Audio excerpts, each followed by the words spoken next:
with this one, I could uh, um, potentially have just a little bit interruption at one point, because I'm visiting. But if I think of all the content I've made on this channel, hopefully some people will check this out and maybe someone familiar with the content or not. But I really think that this piece, what I'm wanting to come with right now, it might be the strongest piece of content that I've had to date. And it's kind of strange because I almost didn't feel like making this one. I'm in right now I'm getting my I'm getting my life together right now. I had something took place in someone took something took place in broad society last week. That was very heinous. I don't think it had anything to do with me, but it was like wrong place, wrong time kind of thing. And I also I was working on music. I stopped posting music on this. I'm just gonna keep talking to myself because I'm not sure if this has viewership right now, but I'm just gonna keep talking as though there are people in this live in case someone were to watch it back. But I was having I've been working on music for as long as I've been making this channel. I've been working on music, but I stopped uploading some of my music because I was actually starting I stopped uploading the music because I was getting more confident in it, and I was thinking that it might not be strong to just to upload to constantly upload new iterations of music that I'm developing. I saw there was another YouTuber. I don't know the man's name, but he was a brilliant brother.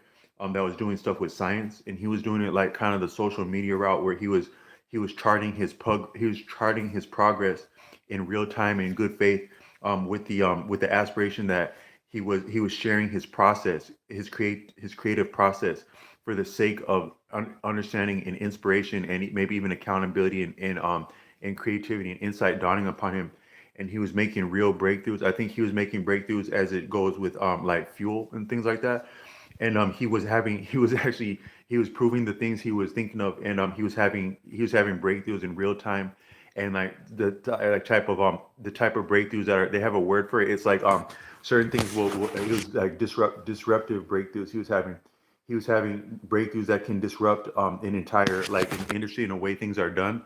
And I think that was it was he learned in real time that that you can that it's not just that you have a new way to do things, but things have to get done, and things are in the habit of getting done for the sake of getting done. And if you even have a better way of getting things done, that can upset that until things get on board with you, it can be a little bit of turbulence for yourself and maybe other people because you come with a cold way to do things, and there's people that might be comfortable in the ways that are not yet the best ways. But all I meant to say is that he learned in front of our face. Hey, anyone said hi? What's up?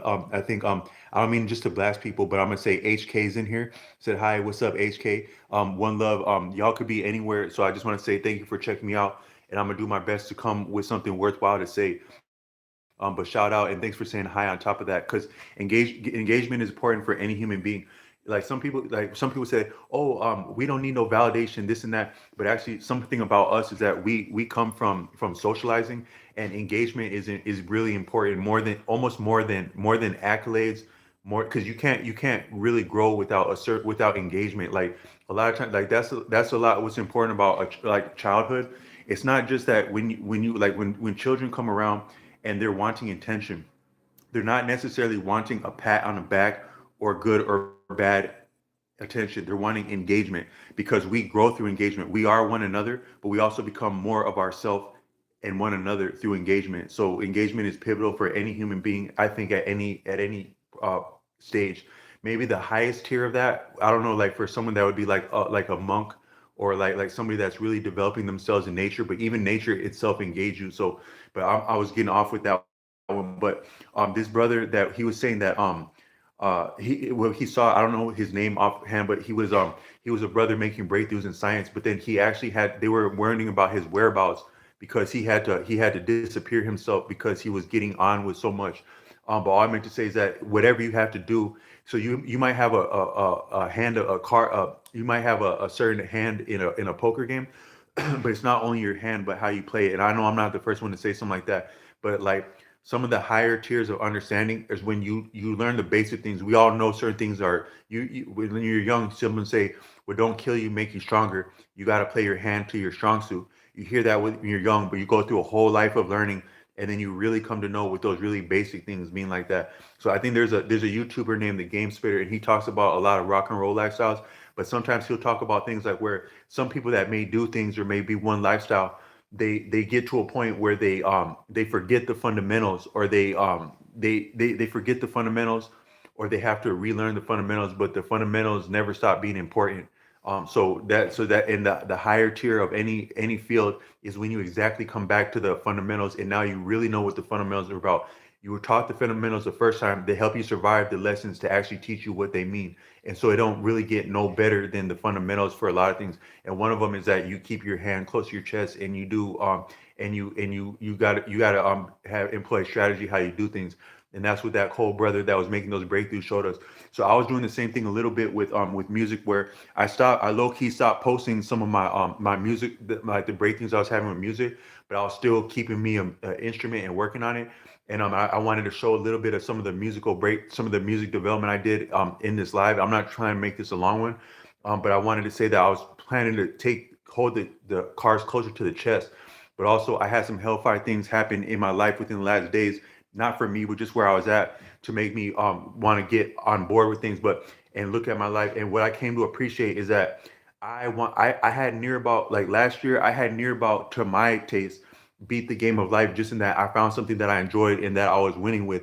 Someone said, "It's my birthday. Happy birthday. Your birthday count for something." I was just thinking about birthday cakes yesterday. Like someone was saying this and that, like birthday cake. And I was like, man, they don't get no better than birthday cakes, man. So shout out with that. I hope you get a nice birthday cake.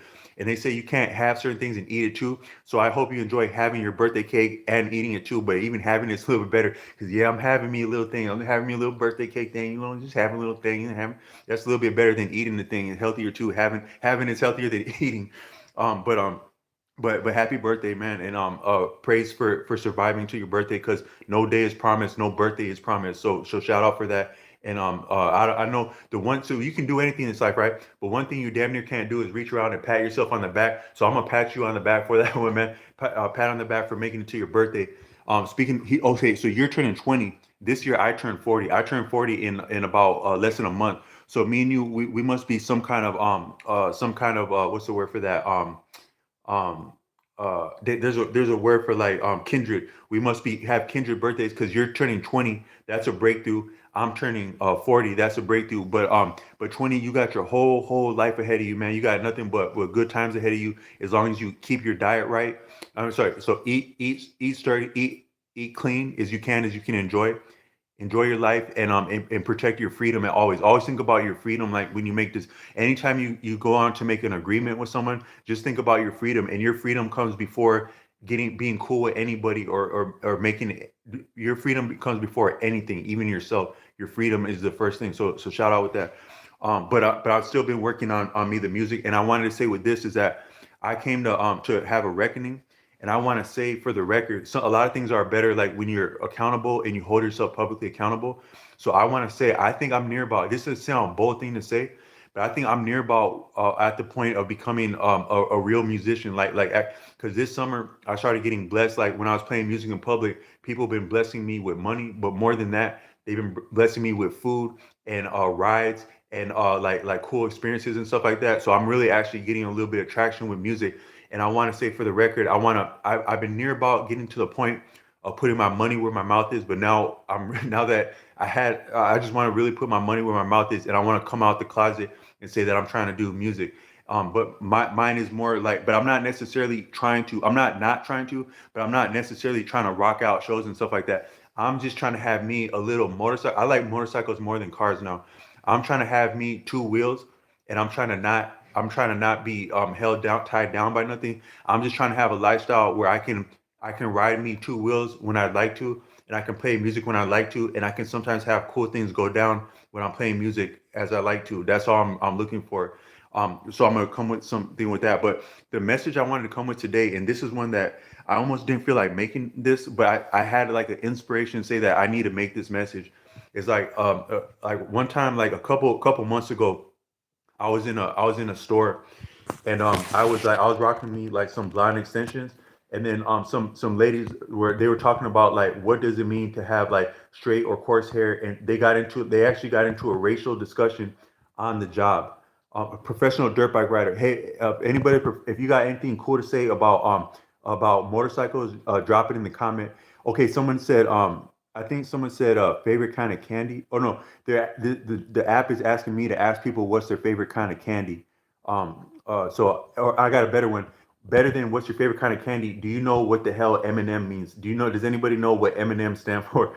I used to do Fun Fact Friday when I was a school bus driver, and I broke out what M&M mean. But shout out the pro dirt bike rider in here because I'm loving me motorcycles now. And bikes too. They don't gotta be motorcycles. Like some of them, like them little them Lime bikes that they have in the city. Man, that's good to go, man. That's actually fun. This summer I was on me a Harley. But the so Eminem stands for Mars and Murray. That's what it's the company Mars and Murray. So I don't think there's anybody watching this channel that got more pull. So you one of the thing to really test your leadership, if you can lead like school age children, you can lead damn near anybody because you gotta actually be kind of cool to lead school age children. But I still don't think that nobody can get it done better than Eminem's because you have to have a little bit like the realest thing. It take contraband to get it done. Like if you really want to have somebody on your that's cooperating with you, you got to have a little bit of contraband. And it's not authority, it's not cleverness, it's contraband. So you got to have some. I sound kind of sketchy saying that. I'm not trying to be egregious with that. But Eminem's nobody actually gets behavior better than Eminem's, and so Mars and Murray is the goat right there because they made a lot of people happy. Like you can't always have all the things you like in this life, but you get to have M&Ms a couple times in your life, and we all know M&Ms is cool. And then like as far as goat tier like of artists and stuff like that, I'm gonna just publicly give it up to Eminem just for his name alone, Eminem. If you know how dope M&Ms are, like and how you know how M&Ms kind of make your voice sound funny, like there's a certain sound in your voice that's kind of like raspy. It reminds me of M&Ms. To me, that's what a cold lyricist sounds like. It kind of reminds me of M&Ms like that. But I just wanted to come out and say that I'm really wanting to do music. But I had a there was a I was in an establishment and they got into a discussion. They got into a racial discussion based on my hair when I walked in there, and then it was kind of it wasn't really cool. A lot of times it's not cool to have a racial discussion in public, but at a certain time, what sometimes the thing that the exception proves the rule. So what could be the most uncool thing like having a racial discussion, it could also be the most enlightening thing if it were to cause people to grow. So I had a thought about that then, but I couldn't articulate it as much now, and I had a clear thought about it now. So I was listening to me some doo-wop today because I'm looking for like doo-wop songs to cover because the kind of music that I like to do is like a lot of what I'm already doing like guitar, but then also like I really am inspired. I think the music you should do is what inspires you and what's cool to you and to me and also what speaks to your life. And for me, that's like doo-wop music. So I really love doo-wop music and vocal music. So I'm going over like some vocal some a lot of some there's like a really cash. I don't mean to be giving up all my seasoning, but if you really want to be the best, you actually show your work, right? You let people know what you're about, where it's about to go down at. So it's just so anybody want to know out there, it's about to go down over the doo-wop type time like that, just like that. I'm about to be out here on the doo-wop time like that. And if you see me, it's about to go down on the doo-wop time. So have the doo-wop chops if you want to stand toe to toe with the doo-wop, wop, doo-wop, doo-wop, the doo-wop, da da da da.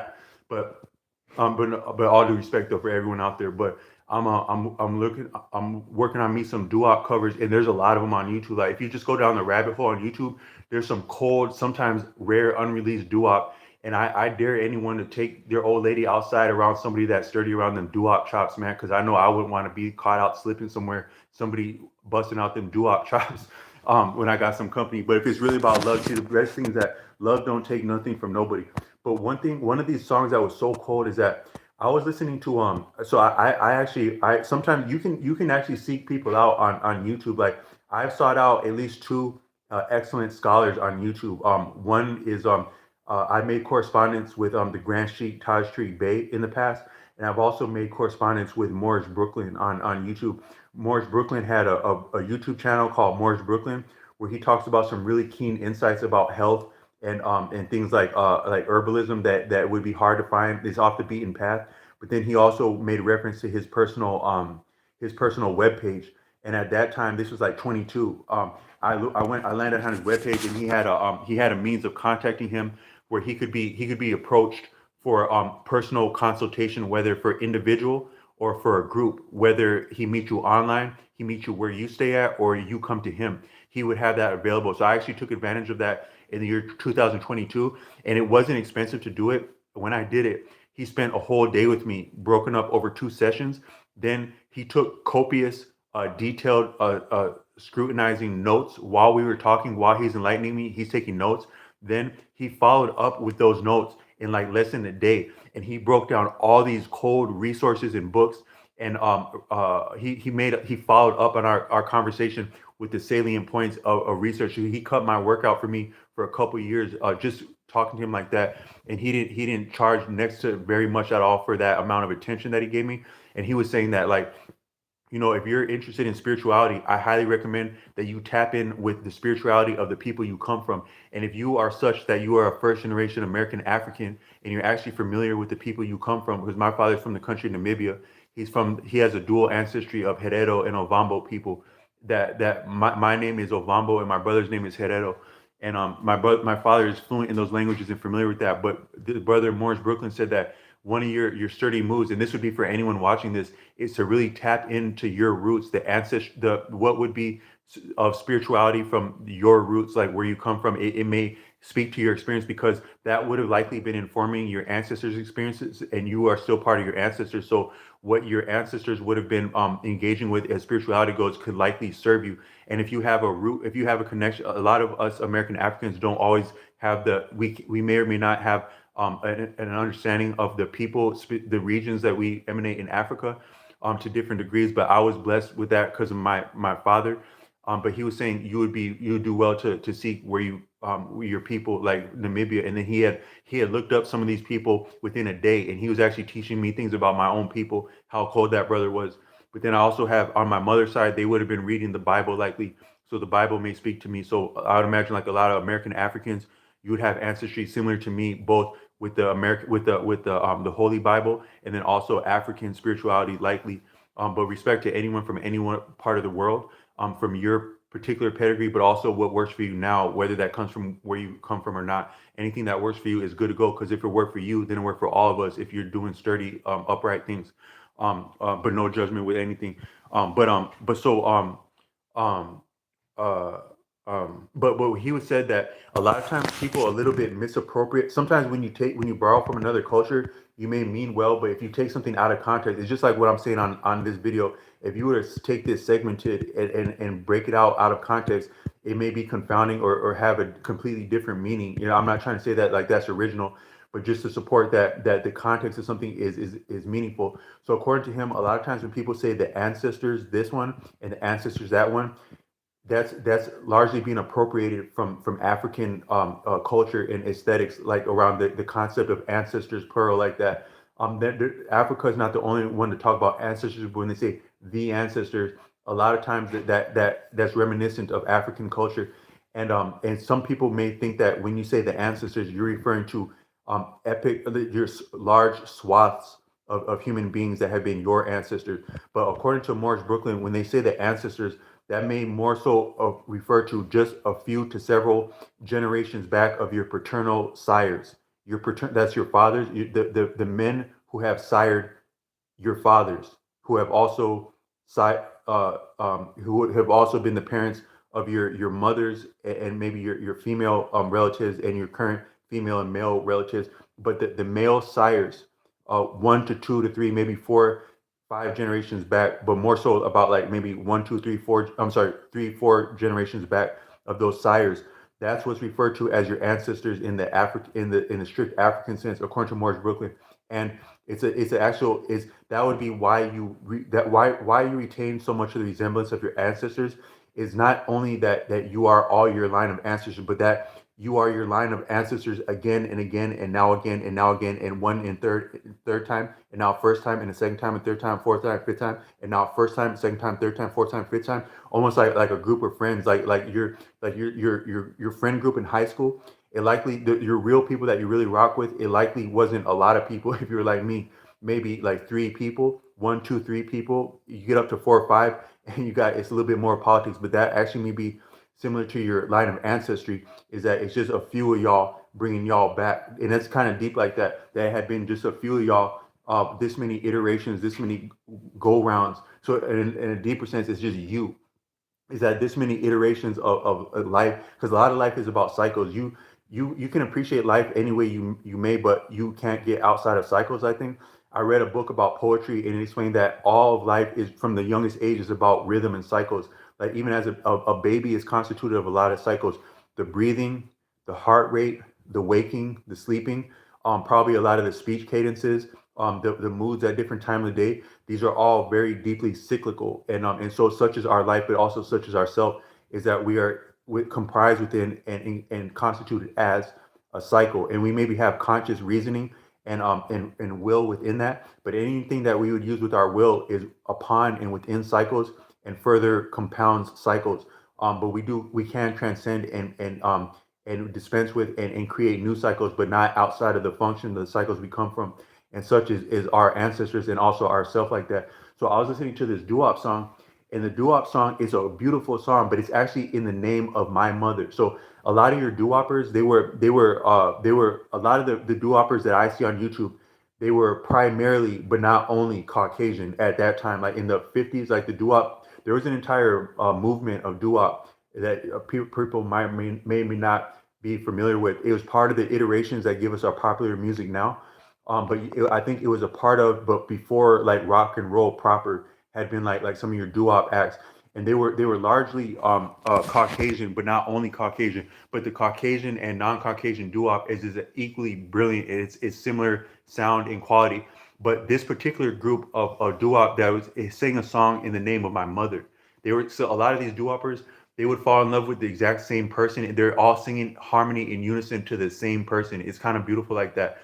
But these brothers, they were singing a doo-wop song to a woman with my mother's name, but also these were brothers singing it. They could easily look like my male ancestors, the people that were singing this song, the five of them. One of them looked biracial like me, and the other ones looked a lot like me, like a little bit a lot like me, like kind of tall stature, but African like seeming, but almost like from the region of Africa is how that my father's from, is how they would look. Like the southern region, like a little bit fair of complexion, but still African like that. And it reminded me of my own ancestors. Is that you can imagine that if my ancestors had a faith in their line, like one of their imminent and eventual ancestors would be born to a woman by the same name as my mom. That that was this case for my real ancestors, is that one of their male sires would be parented by a woman who's my mother's name.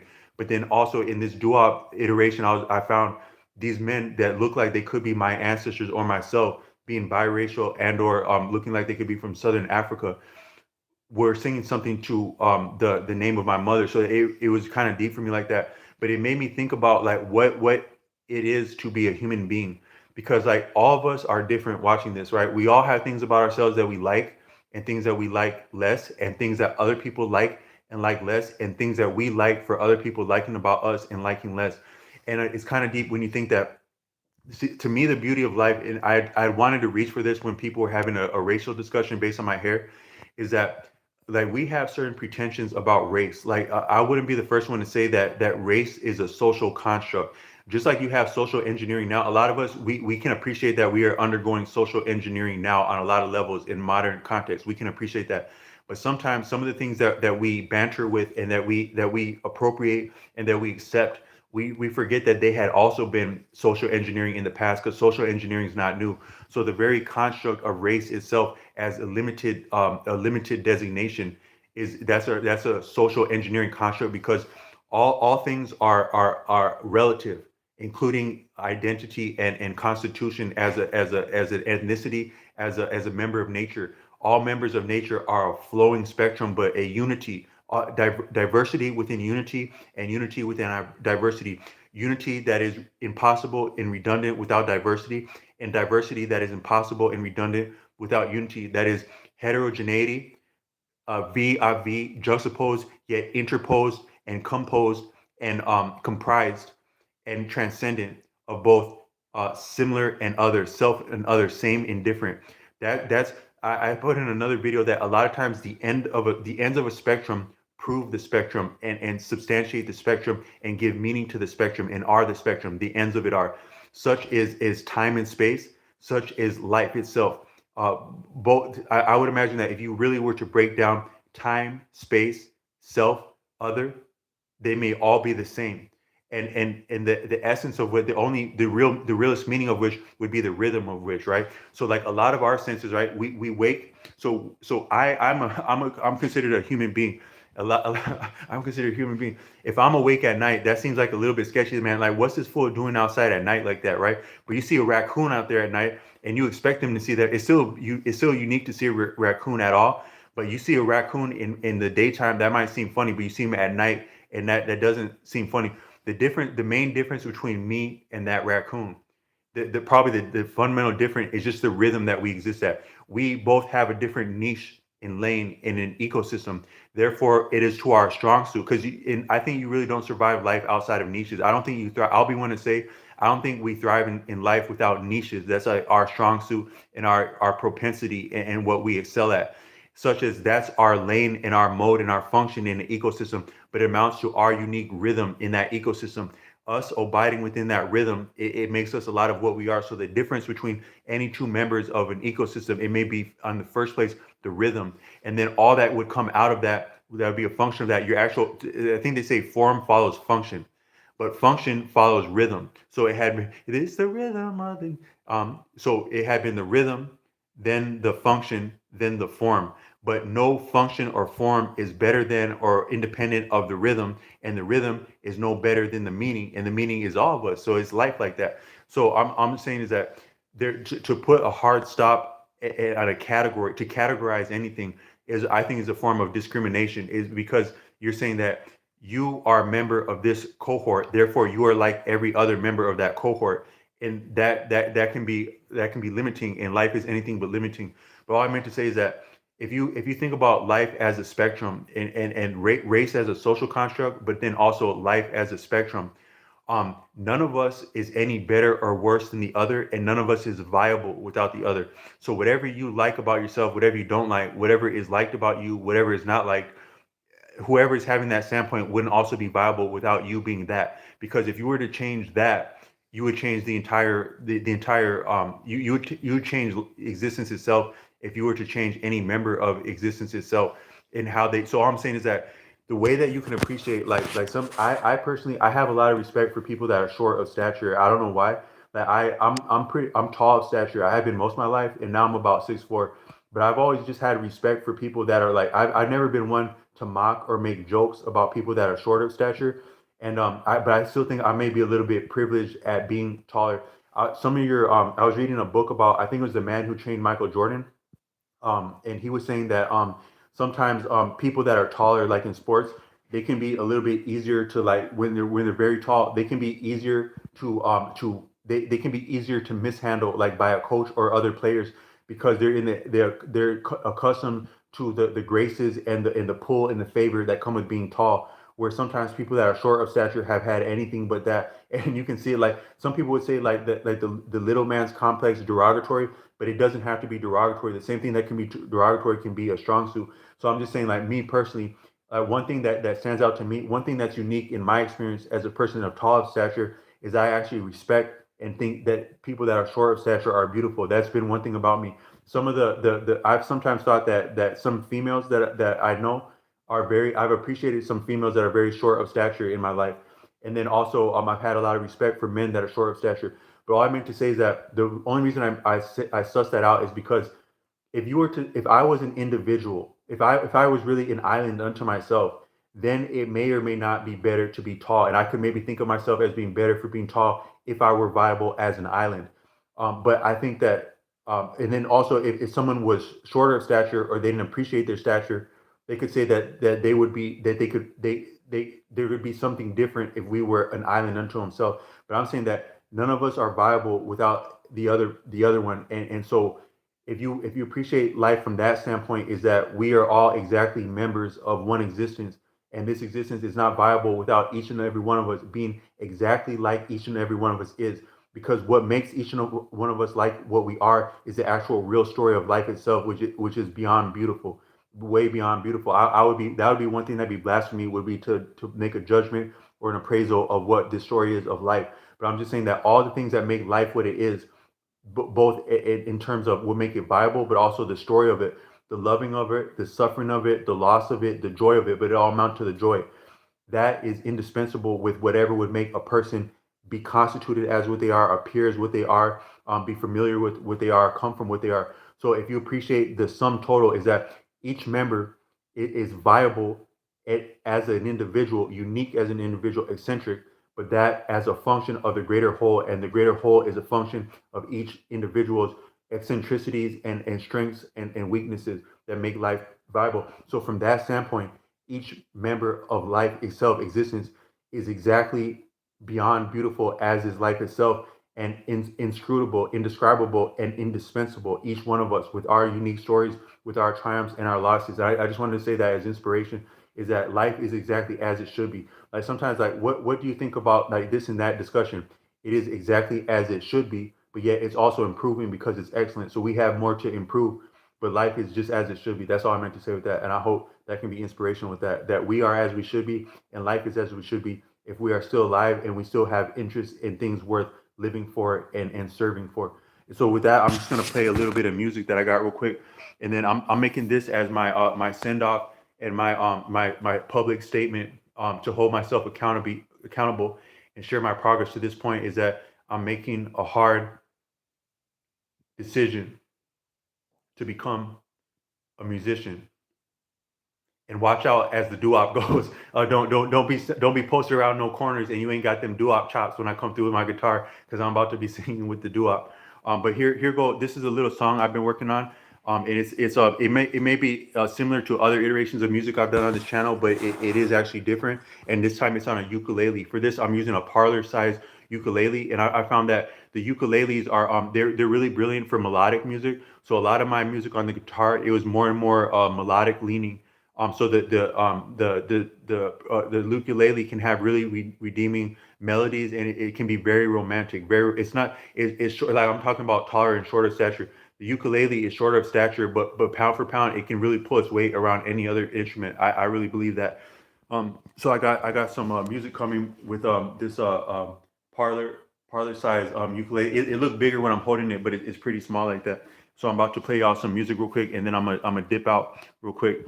Um, get the cash and dash, just like get the cash and dash, get a little cash and dash, just like that. Put it. I ain't saying I got no stash, but I'm just trying to get a little cash and dash, and it's like that. And I still think that Stacey Dash is fly. My bad, but that's name dropping right there. But here I go. I'm gonna play some music, and it's gonna sound a little bit reminiscent of other iterations, but it's actually a different it's a different composition. And I hope someone can enjoy this. And this is my coming out as an artist right here. Peace.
So I'm still working on that. But I hope anyone heard that. And I just wanted to share some music I've been working on, but I still got more to work on. And I want to come out with more music, but more so local. You're gonna have to catch me pop up on your ass with some music somewhere, but it's gonna be doo-wop. I'm gonna hop out with the doo-wop on somebody else.